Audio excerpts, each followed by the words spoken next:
మక్తల్ ప్రాంతంలో అతి చిన్న స్థాయి కార్యకర్త నుంచి కష్టపడి పైకొచ్చి కాంగ్రెస్ పార్టీ జిల్లా పార్టీ అధ్యక్షుడిగా జడ్పీటీసీగా మీకు అండగా నిలబడ్డ శ్రీహరిని సోనియమ్మ మల్లికార్జున్ ఖర్గే గారి ఆశీర్వాదంతో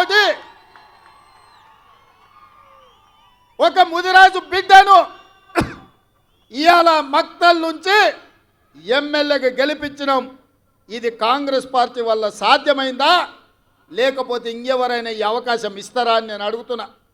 మిత్రులారా, ఈ రాష్ట్రంలో 119 అసెంబ్లీ నియోజకవర్గాలు ఉంటే 10% జనాభా ఉన్న ముదిరాజులకు కల్వకుంట్ల చంద్రశేఖరరావు ఒక్క టికెట్ కూడా ఇవ్వలే.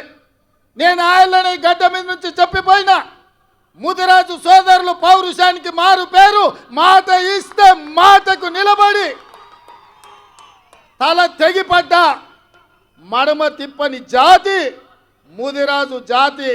మీకు టికెట్ ఇయ్యని కేసీఆర్ను గద్దెదించే శక్తి మీ చేతిలో ఉంది.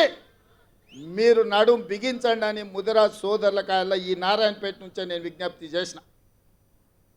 మాట ఇచ్చినట్టుగానే ఈ రాష్ట్రంలో ముదిరాజులకు టికెట్ ఇవ్వని కేసీఆర్ అధికారంలో ఉండడానికి లేదని ముదిరాజు సోదరులందరూ కేసీఆర్ని గోతి తీసి పాతి పెట్టి బొందలో పెట్టిండ్రు. ఇవాళ శ్రీహరి మీ ఎమ్మెల్యేగా, మా మిత్రుడుగా, ముదిరాజు బిడ్డగా ఇవాళ శాసనసభకు నాయకత్వం వహిస్తున్నాడు. అదే కాదు మిత్రులారా, ముదిరాజులను ఆనాడు బీసీ ఏ గ్రూప్లో ఉంటే కొన్ని ప్రత్యేకమైన పరిస్థితుల్లో ఏ గ్రూప్ నుంచి డి గ్రూప్కు మారవడం జరిగింది. ఇవాళ కేసు సుప్రీంకోర్టులో ఉంది.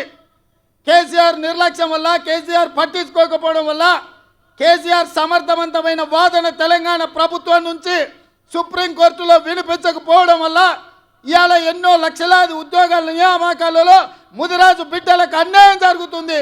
ఇవాళ ముదిరాజులను బీసీ డి గ్రూప్ నుంచి ఏ గ్రూపులకు మారవాలి అని అంటే ఈ గడ్డ మీద మళ్ళా కాంగ్రెస్ పార్టీ జెండా ఎగరాలి. మీ తరపున సిపాయిగా ఢిల్లీలో కొట్లాడాలి అంటే మీ వాదన బలంగా వినిపించాలి.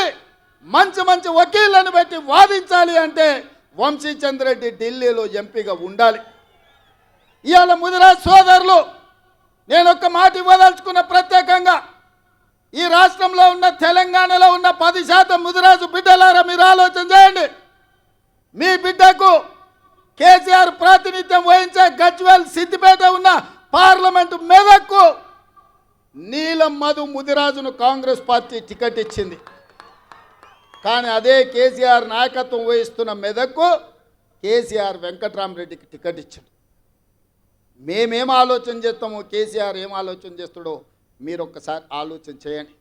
అందుకే ఇవాళ ఈ వేదిక మీద నుంచి మీకు ఒక మాట ఇవ్వదలుచుకున్నా. మెదక్లో నీలం ముదిరాజును గెలిపించండి, మహబూబ్నగర్లో వంశీ చంద్రెడ్డిని గెలిపించండి, తెలంగాణలో 14 సీట్లు ఇవ్వండి.